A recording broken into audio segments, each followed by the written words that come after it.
E aí, babies! Hoje eu tô aqui com uma presença maravilhosa da Fernanda Nascimento. Mas quem é Fernanda? Fernanda é sapatão, Fernanda é jornalista e mestre em comunicação. Olha só o currículo desta menina maravilhosa. E a gente vai falar sobre representatividade LGBT em novelas.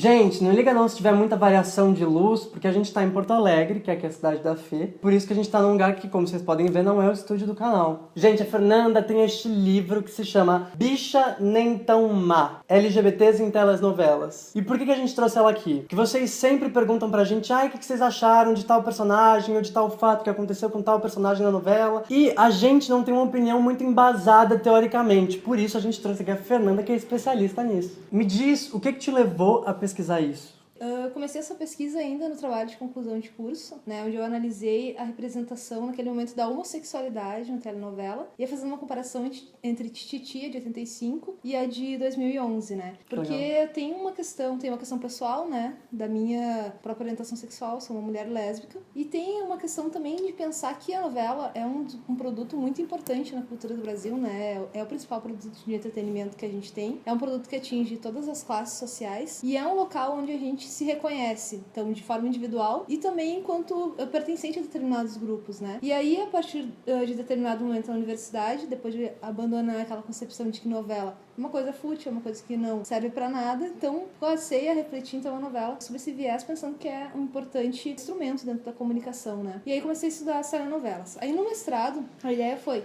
ampliar, não pensar só sobre a homossexualidade, mas pensar de uma forma geral os LGBTs como eram representados, né? Como o livro vai mostrar, 126 personagens LGBTs. Tá, não somente esse número, mas assim, que personagens LGBTs são esses? Que me parece ser o mais importante do que a gente falar que tem um crescimento, mas mostrar assim, de que identidades a gente tá falando que tem um crescimento, né? Dentro dessa sigla que muitas vezes é universalizada, né? Muitas vezes, por exemplo, as próprias pessoas falam o universo gay, na verdade, está se referindo ao universo LGBT, né? Não se trata só de gays, não são só homossexuais masculinos, né? Não é só o beijo gay na novela. Não é só o branco, cis, que tá lá na novela, que tem que estar lá na novela, né? Porque é o que a gente vê na maioria dos casos hoje. Na verdade, o que tá não é o que deveria estar, mas o que tá é uma maioria de homens gays, né? São 126 personagens que eu mapeei, então, nessa pesquisa. São personagens da Rede Globo, né? Desde a primeira aparição em 1970 até 2013, que quando a gente tem a personagem Félix, né? Que é emblemática, que é essa bicha má, bicha nem tão má, porque é uma personagem muito complexa, é uma personagem cheia de ambiguidades, é uma personagem que é opressora e ao mesmo tempo é oprimida. Mas então, falando dessas personagens de 126, a gente tem 74 personagens gays. Aí tu já começa a ver que o negócio é uma grande parte dos personagens, né? Exatamente, mais da maioria. E aí a gente vai ter um número bem menor de personagens lésbicas, um número ainda menor de personagens bissexuais, personagens transexuais, então não chegam a ter 2 dígitos ali, não chega a 10. E só mulheres, né? Porque a gente não tem homens trans nas novelas, né? Eles não existem nas novelas. Homens trans estão fora. É verdade, tem razão. E aí é uma visibilidade muito regulada, né? Porque além de ser uma maioria de personagens gays, é uma maioria absoluta, assim, suprema de personagens brancos. 126 personagens LGBTs, 4 só são personagens negros, de 126. Dentro de um país em que a maioria da população é formada por negros. E aí, pensando também nas diferenças que a gente tem dentro do universo LGBT, as lésbicas têm uma sexualidade muito mais regulada do que os gays. Isso quer dizer o quê? Enquanto a gente vai ter a bicha louca e vai ter um gay dentro de um padrão heteronormativo, seguindo mais os pressupostos de gênero, que são esperados pro masculino, as lésbicas, só lesbian chique, né? Porque sapatão tá fora. Sapatão não pode. Cadê o sapatão? E aí tem uma coisa que eu vou te falar antes pra tu não me perguntar, tá, queridinha? Que é assim, por que as personagens são tão caricatas? Gente, eu acho essa pergunta a mais normativa que tem.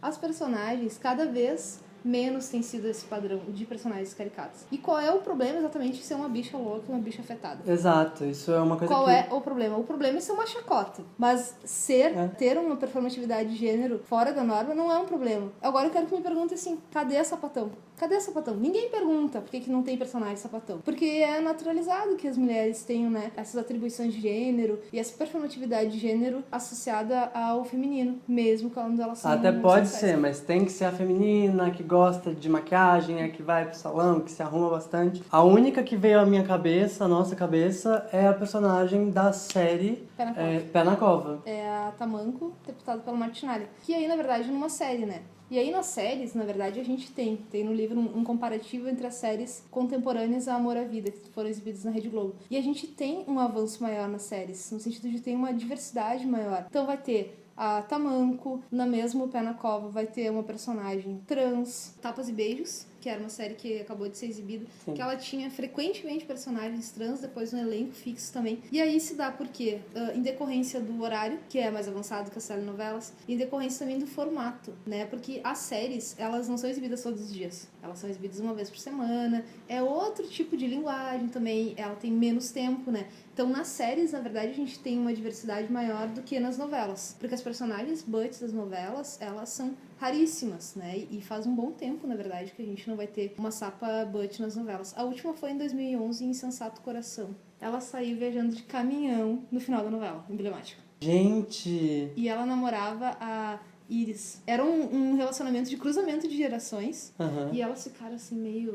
coisa meio misteriosa, novela toda, não sabia se era, se não era uma relação. E aí no final, pra, assim, não deixar dúvidas, saíram pra viajar de caminhão. Bafônica, né? Não, sensacional, mas é fogo ver como eles não constroem direito essas relações. Tudo fica muito subtendido, nada fica muito claro dentro da novela ainda, né? Trabalha seu personagem dentro do seu ambiente de trabalho, mas ele não tem uma vida pessoal. Não mostra muito ele em relacionamento com o parceiro. E se mostra aquela coisinha, tipo aquele toquezinho de mão, opa, já tocou o suficiente, já tá bom. É que, na verdade, a gente tem... Às vezes eu falo 126 personagens, as pessoas falam, nossa, mas que muito personagem. Não, na verdade, não. Gente, a gente tá falando de 1970... até agora. E até a agora. outra coisa, a gente tá falando desses personagens que são secundárias, estão em núcleos muito distintos. E aí, por exemplo, esses personagens que a gente falava, mordomo, cabeleireiro, cozinheiro... Então, um personagem que vive só pro seu trabalho, né? É um personagem que não tem vida além daquilo. Não que não existam personagens héteros que tenham isso, né? Mas a gente percebe que claramente tem uma diferença, né? Muito grande em relação a essa representação. E aí, com relação à vivência dos relacionamentos, Félix foi o marco, porque teve a primeira bitoca lá. Com beijo. certeza. E aí, depois as outras novelas também me apresentaram beijos entre casais homossexuais, mas muito contidos quando a gente vai pensar no comparativo com os personagens heterossexuais, né? E tem mais uma questão que é assim, também, por exemplo, triângulos amorosos. Não tem um conflito na relação. Esses artifícios do drama, das narrativas de telenovelas, não se aplicam da mesma forma para as personagens, né? Mas a gente tem tido muitos avanços, mesmo pensando que tem tantos problemas, né, tem tantas dificuldades, a gente tem tido um crescimento muito grande desses personagens. Desde 2003, todas as novelas do horário nobre têm uma personagem LGBT. Eu vejo assim, por mais que a gente faça uma crítica, né, e pense que essa visibilidade é uma visibilidade regulada, ela é importante. As pessoas, se elas não têm alguém na família, se elas não querem ouvir nada sobre a temática LGBT, simplesmente elas não vão procurar nada. Elas não vão ver um filme, elas não vão ler um livro, elas não querem saber, porque na verdade isso está dado, essa questão da heterossexualidade, da cisgeneridade, serem colocadas como norma, como única possibilidade da identidade de gênero e de orientação sexual, é algo construído socialmente ao longo dos séculos. Então, por que questionar isso? Quando tu vai questionar isso? As pessoas não veem uma necessidade de pensar. Isso é tão naturalizado que elas não vão procurar. E aí, as novelas, olha, vejam só, tá aparecendo na novela. E aí a novela possibilita, então, que muitos de nós possam ter diálogo com essa família, né? Os pais mesmo terem a possibilidade de perguntar aos filhos, né? E de começarem a reconhecer. Eu acho que, então, por mais que a gente tenha essa visibilidade regulada, ela é muito importante, né? Sim.